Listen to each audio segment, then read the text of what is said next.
What up? It's your boy, Incredible Man. Yes, I'm back at it again, and this is My Hero Academia, Season 4, Episode 6, discussion slash review. And dude, I really enjoyed it, man. It was such a good episode, and as I constantly say in my discussion slash reviews, I've read the manga to a certain point, and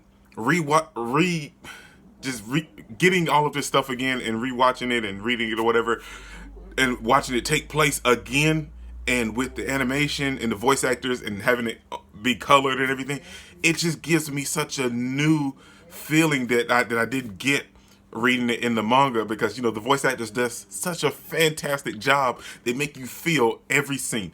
Now, this episode, it was diving right into the meat of everything, because we had everyone coming together to have the meeting where they were going to discuss about how they were going to approach and take down Overhaul and his whole little organization that he has set up.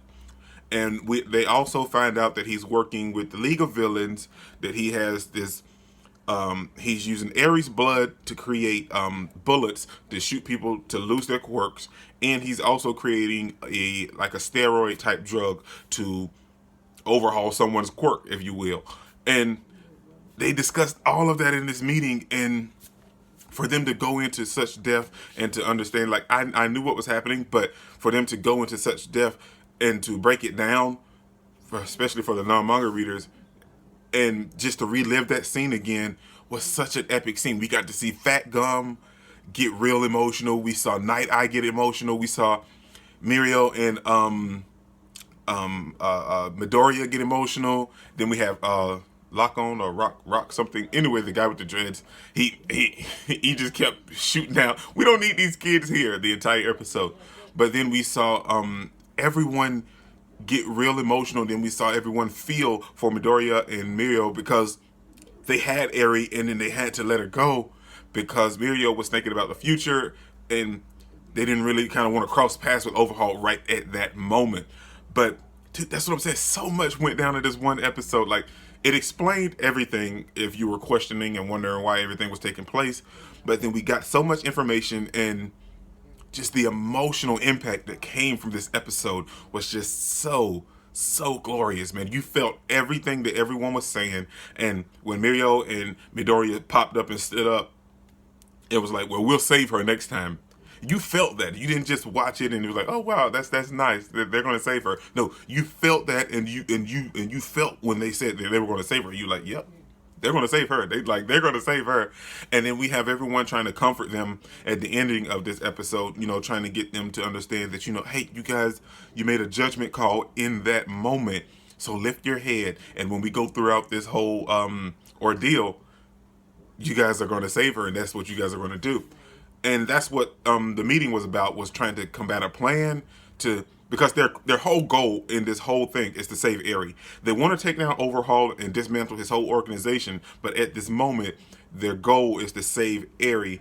And that's why Night-Eye was hiring, if you didn't know, they explained it this episode, that's why he was looking for lesser known heroes, because even if they were spotted by Overhaul or his minions or anything, they wouldn't be too known, and they wouldn't be suspicious of them seeing them or watching them. If they were a larger known hero, then they'd be like, well, okay, well, they suspect that we're up to something, so we're going to shut it all down. But if a lesser known hero is watching them, they won't suspect too much going on. And we got to meet the other sidekick of Night-Eye's organization, which was the centipede person. There was just so much information in this episode. We got a full breakdown of Night-Eye's quirk, but I understood it anyway because Night-Eye's my favorite character. We got a full breakdown of his quirk and how it works, and he explained how he can only activate it for once for every 24 hours, and it works better for one person, and it's like a movie playing through their head.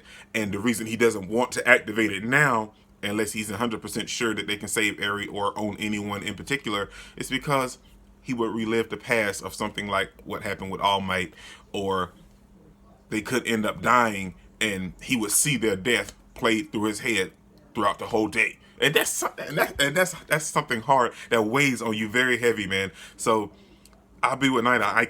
I can't activate that quirk until I know for sure that we're gonna save this girl, and there's a real possibility. But that's why all the lesser known heroes were there, and they just really explained everything that was going on, and how they're going to combat Overhaul. And they gotta split up into groups because there's so many organizations that they have, and they gotta try to find out which one is their real base and not just a little flunky base that they store stuff or anything. And that's what this episode was them trying to figure that out and share information that they've all came in contact with, because we have Fat Gum and Krishma and Sun Eater, where they came in contact with the people with the steroid drug and the drug that can erase quirks. And as Mr. Aizawa, aka Eraserhead, said, it's not like his quirk, because he just shuts down like someone's mind of them thinking that they can't use their quirk, and he just shuts down the quirk itself. This drug shuts down the quirk gene. They are quirkless when this gene is when this bullet hits them and activates, because Sun Eater couldn't use his powers at all, and when they went to check him, he didn't even have the quirk gene anymore. So if you get what I'm saying, like this story is it's so deep, man. Like this is something that like is gonna set My Hero apart from a lot of other anime, because this story just right now is super intriguing, and it is going so deep into explaining a lot of stuff, and you wouldn't have thought about this type stuff, man. Like the quirk drug, yeah, that's something cool to follow up on, because we had Eraserhead power, so just someone using that on a mass scale is fine. But the story itself is what's it's so good. Then we have Fat being upset because he doesn't want to hear any of the plans or anything. He wants to go save Eri now. And that's what a lot of the people were talking about in the meeting. They wanted to save Eri now. They didn't want to wait on the plan. But like NIGHTEYE was stating, us not knowing where she is and tipping him off could be the worst possible outcome of this whole situation. If we spook him, he could go underground and shut this whole thing down, and we not know nothing. So them having to work with a plan and everything is what is definitely needed. And that's what I really enjoyed this episode, man, for them to have to really break it down and explain everything. And it just was so emotional. It just really grasped you, man. It really did. And you felt everything that they were saying on screen, man. You felt the emotion, the anger, the rage, and everything that each character was emitting. You felt that. And it was just a wonderful episode overall to me. That's pretty much everything that happened. And then at the end of the episode, we see Eri and a new caretaker that Overhaul gave her. And he was like, well, you need to treat her right so she don't run away again. Give her the carrot, not the stick. And he was trying to pat her, and she was like, no. And she was afraid. But then she starts to think about when she bumped into Midoriya, and he patted her and held her and held her tight, and she was like, it felt different. His hands felt so kind, and she started playing back everything that he said to her when they bumped into each other in the alleyway, and that's how this episode ended. So, dude, I'm super excited for next week, because like I know what's coming, but still, it's so refreshing to see it animated in color, and the voice actors doing a phenomenal job week in and week out. And as of right now, dude, these couple episodes that we've gotten, this season 4 has to be the best season so far, man. Like, I love all of the other seasons. I love certain aspects, but season 4 has to take the cake, man. Season 4 has to.